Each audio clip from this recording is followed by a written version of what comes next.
안녕하십니까. 미주알 코주알의 홍성구 기자입니다. 오늘은요, 여러분 지난 시간에 이어서 이상엽 회계사님을 모시고 건강한 은퇴 플랜에 대한 이야기 계속 이어나가도록 하겠습니다. 회계사님 안녕하십니까. 네, 안녕하세요. 네, 지난번 방송은 아주 많은 분들이 좋아해 주셔서 제가 굉장히 뿌듯했는데요. 네. 오늘은 어떤 업종에 대해서 얘기해 주실 건가요? 예, 지난번에 저희가 이제 그 뷰티 서플라이 리테일러에 네. 대해서 이제 그 여러 가지 얘기를 나눴는데, 네. 이번 시간에는 세탁소를 먼저 네. 한번 다뤄보려고 합니다. 아, 예. 와, 세탁소 진짜 많은 분들이 하고 계시는데, 최근 들어서는 세탁소가 좀 사양산업이다라고 그렇죠. 이야기하는 분들도 네. 있죠. 네. 예전하고 비해서 요즘 세탁소들이 많이 어려워지고 있는 원인들 중에 여러 가지가 있겠지만 어떤 네. 것들이 있을까요? 예. 우선은 제가 세탁협회에 계신 분들한테 여쭤봐서 들어서 아는 얘기지만, 네. 아무래도 이제는 집에서 빨 수 있는 그런 클로징 같은 것들이 좀 많이 나오고 그렇죠. 있고, 네. 그리고 예전처럼 드라이 클리닝의 어떤 니드가 많이 없어지고 해서 실제로 이제 매상이 줄어들고 있다고도 얘기를 합니다. 네네. 그런 부분을 어떻게 타개하기 위해 가지고 웹 클리닝 방법이라든지, 자연 친화적인 방법으로 그런 거를 연구하시는 분들도 많이 있고, 또 좋은 호응을 또 받고 있고, 네. 나름대로 이제 틈새 시장을 공략하시는 그런 분들도 많이 있는 걸로 알고 있어요. 네네. 전체적으로는 이제 세금 보고하는 데 있어가지고 어려움이 있다고 하면은, 그것은 아마도 크레딧 카드와 어떤 캐시의 어떤 비율 같은 거 예전하고 바뀐 부분이, 네. 그런 쪽이라고 저는 좀 생각을 하는데요. 사실 요즘 세탁소에서는 거의 대부분이 크레딧 카드를 사용하죠. 예, 저도 그런 걸로 들어서 알고 있고요. 예. 실제로 IRS의 통계를 보아도 저희가 이제 약 한 7, 8년 전에 IRS에서 그런 편지를 몇 번 이제 받아봤었는데, 네. 요즘은 그런 편지가 더 이상 오지는 않고 있습니다만, 아무래도 회계사들이 조심을 많이 하니까. 근데 이제 크레딧 카드 매상에 비해서 캐시 매상이 얼마나 되느냐 하는 부분인데, 네. 제가 이제 그때 편지 받았을 때 캐시 매상이 한 아틀란타 지역이 12% 정도 됐었어요. 오. IRS가 갖고 있는 통계가 그렇다는 거죠. 예. 그러니까 전체 매상 중에서 12%는 캐시고 나머지가 크레딧 카드 정도다. 미니멈이 그렇다는 얘기죠. 네네. 미니멈 12%는 된다. 네. 그렇게 IRS가 파악하고 있었다는 것이죠. 예. 근데 그게 벌써 7, 8년 전에 나왔었던 얘기고, 7, 8년 전 시절에 통계가 발표됐다고 하면 그로부터도 더 몇 년 전의 얘기거든요. 사실 네. 통계가 거의 다. 네. 10년 전 얘기라고 봐야 되고. 네. 그 이후에 실제로 크레딧 카드 매상이 많이 늘어난 이런 어떤 추세가 있기 때문에 저희가 잠정적으로 보기에는 아마도 통계 수치가 미니멈 지금 한 6% 정도 되지 않을까. 아, 더 나가겠다. 예, 그렇게 생각을 하고 있습니다. 네. 이렇게 얘기를 드리면은 나는 딱 6%만 보고 해야지. 이러시는. 예, 우리는 계산이니까 머리가 빨리 돌아가잖아요. 네, 그런 분들이 될지는 네. 모르겠습니다만, 네. IRS가 가지고 있는 데이터는 미니멈 6%에서 예를 들어서 맥시멈 한 20% 어떤 레인지를 가지고 움직이게 돼 있습니다. 네. 정말로 용감하게 크레딧 카드 매상만 그것만 가지고 세금 보고를 하게 되면은 네. 거의 확실히 IRS에서 어떤 레터를 받으시게 될 노티스를 받으시게 될 거예요. 네. 그래서 이제 어느 정도를 캐시 부분을 보고 하는 것이 정말 마땅한데, 예전과 틀리게 세금 보고는 그렇다면 이제 거의 다 90% 이상, 거의 100%에 가깝게 다 세금 보고를 하시는 거거든요. 그렇네요. 예전에도 그렇게 하신 분은 많았겠지만, 네. 지금은 이제 더 타이트하게 다 보고를 하시는 상황이라고 봐야 되는 거죠. 네.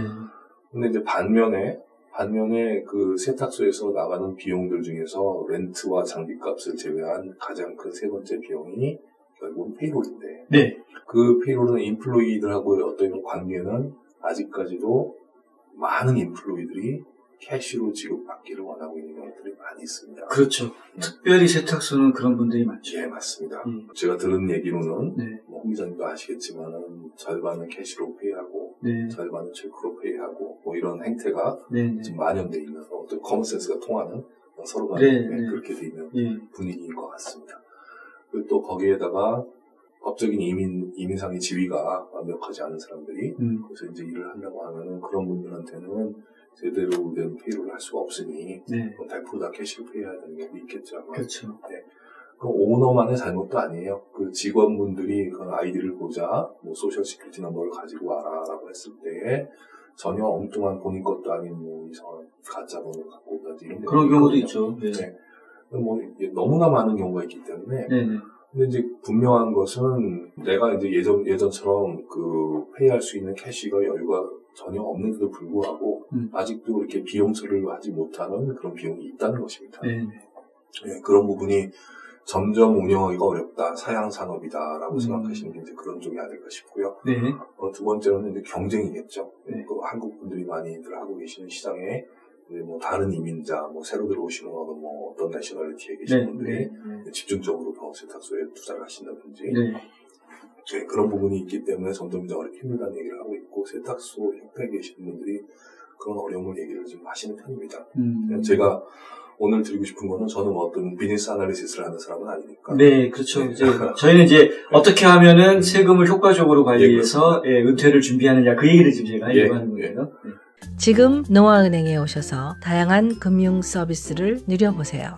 보다 빠르고 간단한 SBA론, 고객의 정보를 안전하게 지켜주는 믿음직한 알림 서비스, 쉽고 빠른 손안의 작은 은행, 모바일 뱅킹.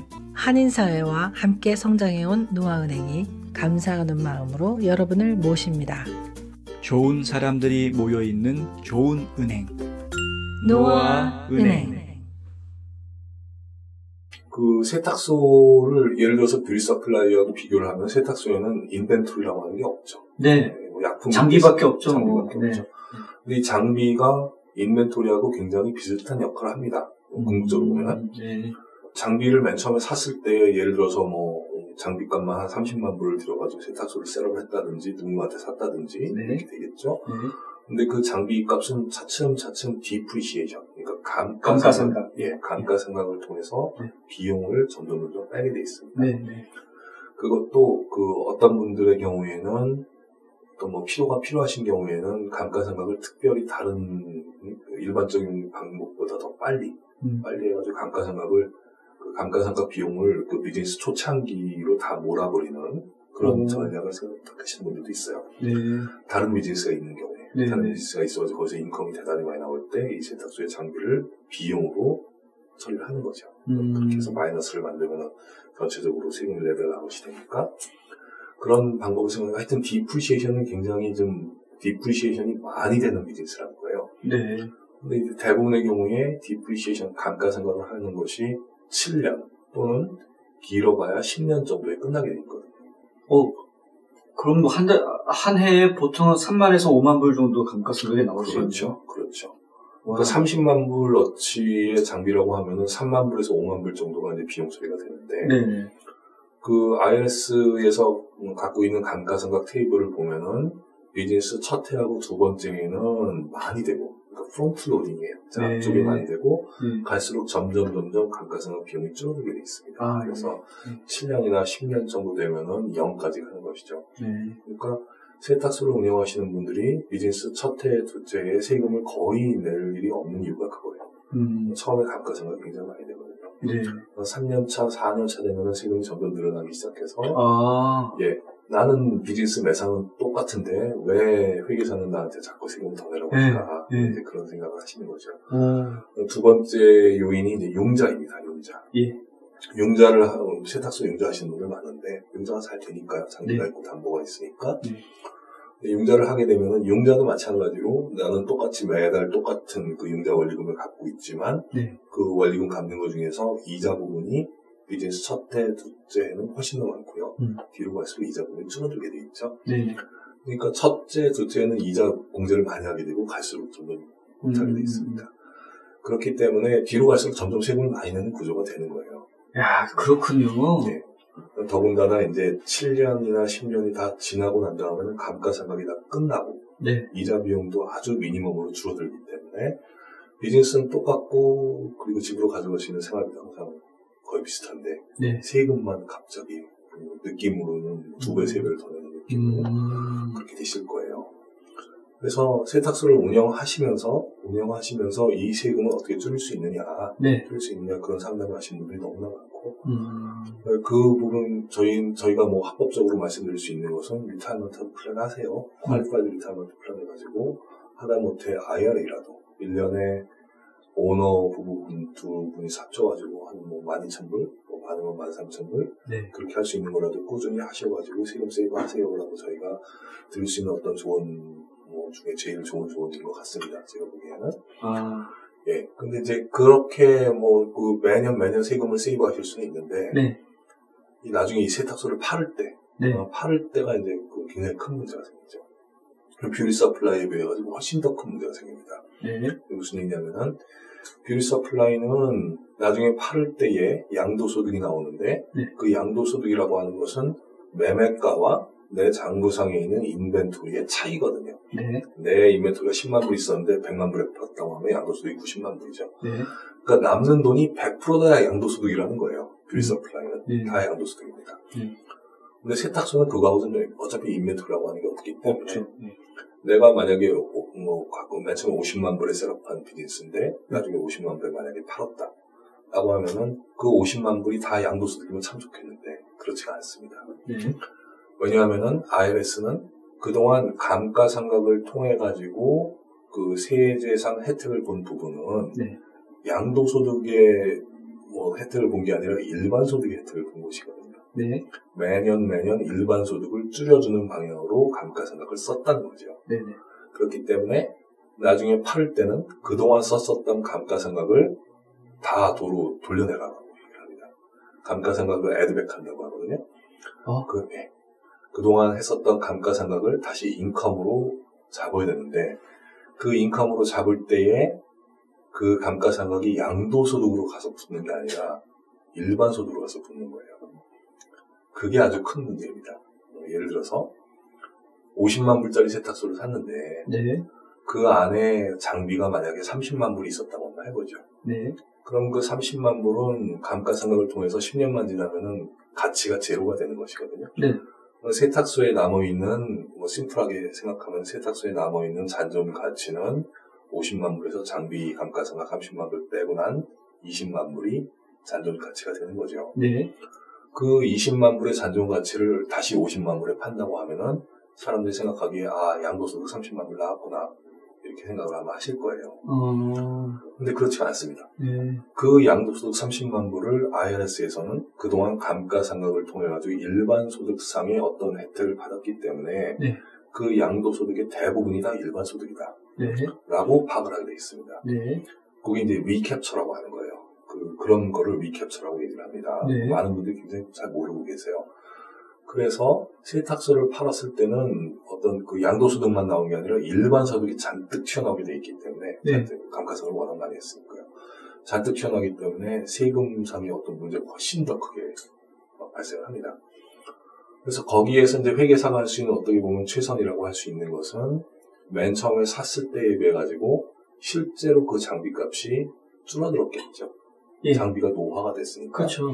그 줄어들었었던 어떤 그 줄어들고 나서 나중에 팔을 때에 그때의 시장 가격은 처음에 샀을 때보다 분명히 떨어진 것이기 때문에 그렇죠. 그 시장 가격을 회계사가 어떻게 판단해 주냐에 따라 가지고 일반 소득을 많이 줄 수도 있고 못 줄 수도 있습니다. 그래서 저는 그 부분은 사실은 굉장히 어그레시브하게 하는 편인데. 근데 이제 주택 같은 경우에는 공식적으로 어프레이저를 하는 게 있으니까. 그렇죠. 그런데 그런 장비 같은 것도 이렇게 공시지가 같은 게 있는 건가요? 그런 거 없죠. 그러면은 회계사님 마음대로 그냥 마음대로 할 수는 없고. 예. 저희가 이제 할 수 있는 것은 맨 처음에 리플레이스먼트 밸류부터 시작을 해가지고 만약에 그 장비를 다 갖다 팔고 똑같은 기능을 하는 다른 장비를 샀을 때 그 장비가 얼마냐. 거기서부터 출발을 해서 그 장비를 7년 동안 IRS 테이블에 의해가지고 감가상각을 했을 때 남는 가치가 얼마냐. 그래서 그거를 가지고 리즈너블 저희가 잡습니다. 네. 예, 그렇게만 해도 굉장히 많이 줄 수가 있어요. 네. 굉장히 많이 줄 수가 있어서 방금 같은 예에서 30만 불의 소득이 나왔을 때 그게 100% 다 일반 소득이 되는 것이 아니라 일부만 일반 소득, 아주 소량만 일반 소득으로 취급이 되고 네. 나머지는 여전히 양도소득의 혜택을 받는 양도소득이 세율이 훨씬 낮거든요. 네. 혜택을 받을 수 있게끔 그렇게 이제 디자인을 하고 합니다. 네. 타임 컨수밍 굉장히 시간을 많이 쓰는 작업입니다, 사실은. 그렇군요.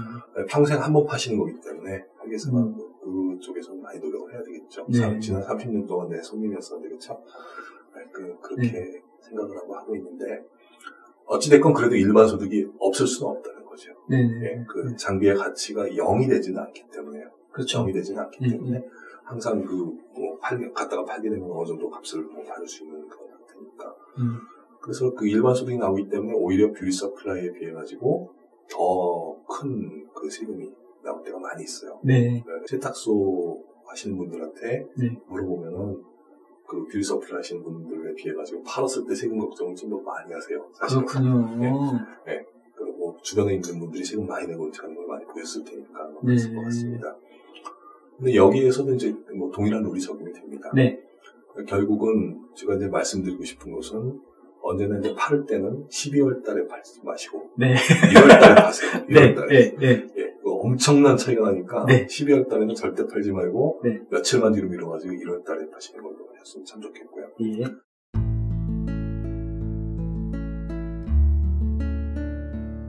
안녕하세요. 이상회계법인의 이상엽입니다. 30년 동안 아틀란타 한인사회에 봉사한 역사와 경험을 바탕으로 여러분들의 세무 회계 관리와 재정 은퇴 계획을 상담해드리고 있습니다. 부자 되세요.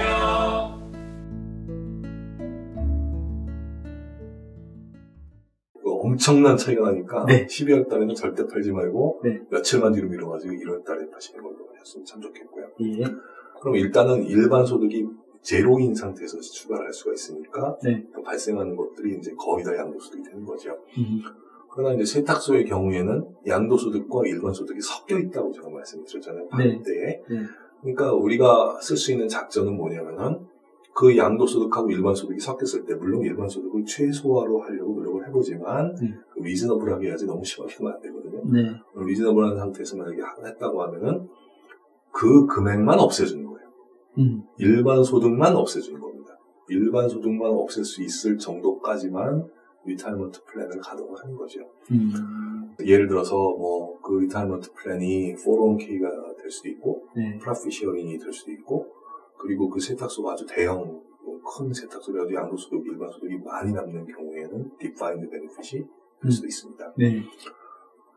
근데 이제 지금 이 리타이먼트 플랜을 가동하는 데 있어가지고 세탁소가 조금 더 유리한 부분이 만약에 있다고 하면은 네. 유리한 부분도 있군요. 있습니다. 네. 그래서 어떤 부분이냐면은 아까 말씀드린 인플로이들 그래서는 안 되겠지만 인플로이들한테 캐시를 페이하는 부분이 있다는 겁니다. 많은 분들이 실제로 이제 해보면은 금액으로 봤을 때 네. 인플로이들이 지급받는 WTO의 금액으로 봤을 때 파타임 인플로이가 되는 거예요. 그렇죠. 예, 풀타임으로 일을 했을지는 잘 모르겠지만 네. 금액으로 봤을 때는 분명히 파타임입니다. 파타임 인플로이들한테는 리타이먼트 플랜의 어떤 혜택이 적용이 안 되거든요. 그렇죠. 예, 그렇기 때문에 리타이먼트 플랜을 적용하는데 종업원들한테 물론 어느 정도 풀타임으로 일해준 종업원들한테 많이 혜택을 같이 주면서 같이 살아야 되겠죠. 다 같이 혜택을 받아야 되는데 테크니컬리 그분들한테 주고 싶어도 줄 수 없는 상태가 되고요. 파타임들한테는. 예. 네. 그래서 리타이먼트 플랜을 디자인을 할 때 거의 오너와 매니저급들 이런 몇 분들이 아니면은 리타이먼트 플랜의 혜택이 잘 가지 않는 경우가 많습니다. 그렇죠. 그렇게 돼서 만약에 내가 비즈니스를 팔았는데 양도소득이 만약에 30만 불이 나오는 상태가 됐다. 네. 그럴 때 리타이먼트 플랜에다가 만약에 20만 불을 집어넣으면은 역시 똑같은 얘기가 되는 거죠. 20만 불 집어넣으면은 10만 불만 세금 부과하면 되는데 네. 그 10만 불은 이제는 양도소득만 남은 거죠. 양도소득. 네. 그 20만 불 가지고 일반 소득이라든지 바닥에 깔려있는 양도소득을 다 없앤 다음에 네. 맨 마지막에 남는 것만 남는 거니까 그게 양도소득입니다. 10만 불 양도소득 남았을 때 이제 홍 기자님도 아시겠는데 세율이 제로라고 제가 말씀드렸죠. 그렇죠. 네, 세금이 없습니다. 그래서 그렇게 리타이먼트 플랜 그때 20만 불의 리타이먼트 플랜을 했는데 예를 들어서 오너한테는 10만 불만 가고 네. 나머지 10만 불 전부 다 종업원들한테 다 간다. 그러면 사실은 별로 남는 게 없는 거죠. 그렇네요. 네, 오너분들한테 많이 가야 된다. 실제로 그게 맞는 거예요. 네. 거기서 남은 양도소득도 오너가 세금 보고하는 거지 직원들이 세금 보고하는 게 아니거든요. 그렇죠. 그러니까 오너한테 최대한 많이 갈 수 있게 디자인을 해주는 게 타당한 거죠. 네. 그래서 그렇게 디자인을 하고 나면은 팔을 때에 양도소득도 거의 없앨 수가 있고요. 그리고 어떤 이제 뷰티 서플라이에 비해서 세탁소의 경우에는 오너 파이낸스를 줄 수 있는 그런 가능성이 좀 더 많습니다. 예, 뷰티 서플라이는 만약에 오너 파이낸스를 주었다가 만약에 오너 파이낸스라고 하는 게 결국은 이제 돈을 빌려줬다가 천천히 천천히 받는 건데, 그 받는 것이 제대로 들어오지 않으면은 결국은 어떻게 해야 되나요? 에빅션 하고, 내가 들어가서 다시 비즈니스를 할 수가 있어야 되잖아요. 다시 들어가 보니, 있던 이벤토가 다 없어지고, 뭐 비즈니스 상태가, 뭐 진열 상태가 엉망이 돼 있고, 기계도 망가져요. 그렇죠. 그럴 가능성이 너무 많이 있죠. 근데 세탁소는 그럴 수 있는 인벤토리라는 게 없거든요. 인벤토리는 없지만 큰 장비들이 있다 그러죠. 물론 뭐 커스터머 베이스가 많이 뭐 이렇게 안 좋아져 있는 상태일 수는 있지만은, 그러니까 오너 파이낸스를 줄 때에 빌 서플라이 비해가지고 조금 더 편한 마음으로 줄 수 있는 가능성이 있다는 거죠. 오너 파이낸스를 만약에 줄 수만 있다고 하면은 그 양도소득을 한 해에 다 보고하는 것이 아니니까. 오너 파이낸스를 만약에 3년 줬으면은 3년 동안 조금씩 나눠서 양도소득을 보고하게 돼 있으니까 리타이먼트 플랜을 잘 거기다 조합을 해가지고 매년 비용처리를 하면서 본인의 리타이먼트를 준비를 하는, 이런 식으로 하게 되면은 역시 세금을 하나도 안 내고 은퇴할 수 있는 그런 방법이 되겠습니다. 네. 그 세탁소 하시는 분들 중에서는 이제 그 자녀분들한테 가게를 그런 경우도 아주 많이 있죠. 그런 경우는 지금 말씀하셨던 양도하는 거하고는 또 다른 케이스잖아요. 예, 저는 사실은 그거 굉장히 권장을 하는 편입니다. 네. 예를 들어서 저희가 뭐 텍스를 이렇게 저희가 컨트롤할 수는 없지만 계산들이 있어가지고 어떤 팩터들을 많이 생각해 볼 수가 있는데, 그 팩터 중에 하나가 지금 말씀드린 어떤 오너 파이낸스를 통해 가지고 인컴을 분산시키는 거죠. 그런 분산시키고 리타이먼트 플랜을 테크닉을 적용하고 뭐 이런 건데, 만약에 오너 파이낸스를 줄 수 없는 상황이라고 했을 때, 자녀분이 있는데, 자녀분이 뭐 21살인데, 뭐 다른 수입이 없는 분이다. 그리고 이 비즈니스를 더군다나 테이크오버 할 수 있는 그런 생각도 갖고 있다고 하면은, 이 비즈니스의 주식을 자녀분한테 실제로 증여를 하는 겁니다. 증여를 하게 되면은 오너 파이낸스하고 비슷한 효과가 나타나요. 거기서 발생하는 수입을 부모님만 세금 보고하는 것이 아니라 자녀분하고 부모님이 나눠서 세금 보고하는 거죠. 마치 2년 오너 파이낸스 준 거하고 똑같은 효과가 되는 거죠. 애들이 둘이 있다고 하면은 두 사람한테 나눠주면은 33%니까 마치 세금 보고를 오너 파이낸스 3년 준 거하고 똑같은 효과가 생기는 거죠. 거기에다가 이제 리타이먼트 플랜은 그 안에 있는 오너들이 소셜 시큐리티 텍스를 낼 의지만 있다고 하면은 얼마든지 적용할 수가 있는 것이기 때문에 뭐 3년 동안 셀러 파이낸스 준 거로 똑같은 효과를 한 해에 다 해볼 수 있습니다. 그런 경우에 무슨 증여세 같은 게 따로 더 붙는 거는? 예, 증여세는 전혀 없고요. 증여세는 지금은 1인당 부부일 경우에 아빠가 평생 할 수 있는 게 1,000만 불이고요. 또 엄마가 할 수 있는 게 또 1,000만 불이니까. 그 정도 할 수 있으면 좋겠네요. 네. 증여세 좀 한번 내보고 싶습니다. 네, 지금 뭐 부자들한테 너무 유리하게 뭐 설계된 느낌이 없진 않지만. 뭐 증여세라는 건 현실적으로 뭐 거의 없다시피 한 거니까. 저는 굉장히 권장하는 편입니다. 자녀분들한테 증여를 하세요. 잘 알겠습니다. 학비 때문에 원하는 대학을 포기하신다고요? 장학금이나 학자금 재정 보조를 자녀에게 모두 맡기셨다고요? 아니요, 그러시면 안 되죠. 명쾌하고 유익한 정보를 드리는 리차드 명 AGM 대표가 속 시원하게 도와드립니다. AGM은 미국 2,900여 개 대학의 재정 보조 관련 데이터베이스를 기초한 실시간 분석 시스템과 자체 개발한 고객 관리 시스템을 활용하여 대학 학자금 부담을 덜어드립니다. 지금 전화하셔서 상담 받으세요. 877-212-0011 877-212-0011. 저희는 이게 방송을 계속 시리즈로 만들고 있으니까 앞에 들었던 이야기들을 기억하고 있는데, 이 방송만 보신 분들은 이전 편을 보셔야지 이게 좀 이해가 되실 수가 있어요. 왜 이런 얘기들이 나올 수 있는지 잊지 마시고 이전 편도 한번 같이 확인해 주시면 감사하겠습니다. 뭐 또 더 세탁소 운영하시는 분들을 위해서 해주실 말씀이 있다면? 그럼 여러 가지 테크닉이 있지만 그 중에서 키 테크닉은 퀄리파이드 리타이먼트 플랜을 셋업하고 운영하는 것인데, 어떤 분들은 이 비즈니스를 어저께 팔았으니까 지금 플랜을 셋업해 주세요 이렇게 말씀하시는 분들도 있어요. 뭐 불가능하지가 않습니다. 뭐 어저께 팔은 날짜가 12월 31일만 아니면은 12월 30일 날 팔았으면 12월 30일 날 플랜 셋업해 가지고 여전히 넣을 수 있습니다. 그러나 그게 이제 디스크리미네이션 이슈가 될 수가 있는 거죠.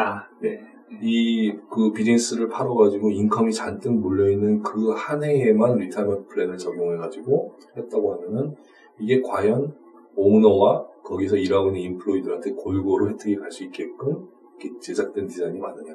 퀄리파이드 플랜이라는 그 퀄리파이드가 바로 그거거든요. 예. 그렇기 때문에. IRS가 그런 것까지도 신경 쓰고. 예. 그런 디스크리미네이션이 제일 중요하고. 네. 그래서 결국은 만약에 내가 비즈니스를 팔 생각이 있다라고 하면은. 네. 저는 최소한 2년 전부터 준비를 하시라고 말씀을 꼭 드립니다. 2년 전부터? 네. 예. 비즈니스를 팔려고 하는 그 시점보다 최소한 2년 전에 어떤 플랜을 셋업해가지고 직원들한테도 혜택을 주시고 본인들도 세금 세이브하시고 이런 준비 작업을 거치시는 게 타당하다고 생각합니다. 제가 갑자기 머릿속에 떠오르는 질문이요. 네.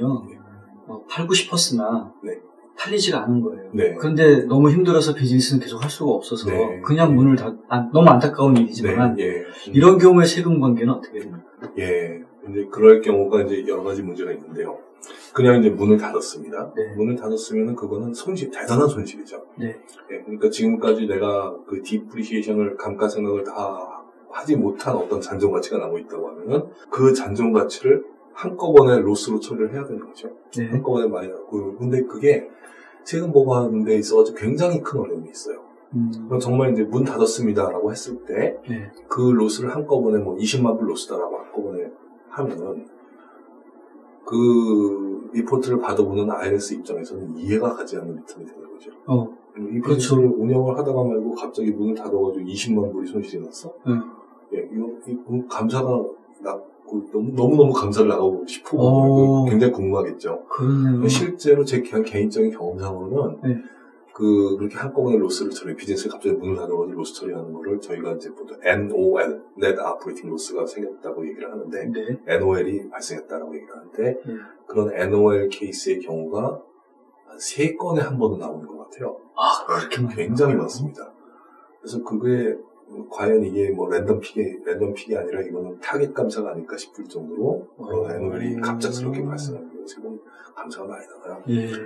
실제로 그렇게 정말 어려워가지고 문을 닫았다고 하면은 네. 감사가 났을 때 두려움이 없겠죠. 다 이제 그렇죠. 실제로 그랬다. 네.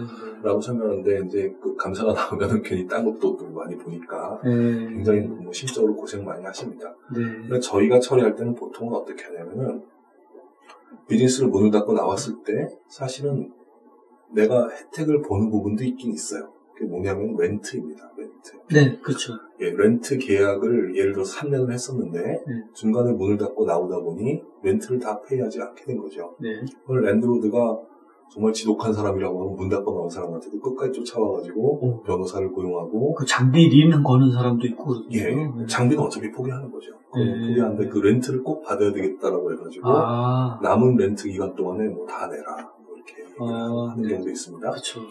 근데 이게 이제 결국은 그 테넌트가 나는 뭐 도저히 아무것도 없기 때문에 더 이상 낼 수가 없다라고 버텼을 경우에 그 소송이 벌어져가지고 나중에 뭐 콜트까지 가게 되면은 거의 제가 알고 있는 상식으로는 판사님께서 뭐 3개월에서 6개월치 렌트 페이하는 걸로 둘이서 화해하고 끝내라. 중재를 하시는 거예요? 예, 그러신 걸로 알고 있습니다. 그래서 저희가 이제 처리할 때도 그냥 문 닫고 팔지 못하고 나왔다라고 세금 보고 하는 것보다는 남아있는 렌트 기간을 파악해서 랜드로드한테 파는 거예요. 그 비즈니스를.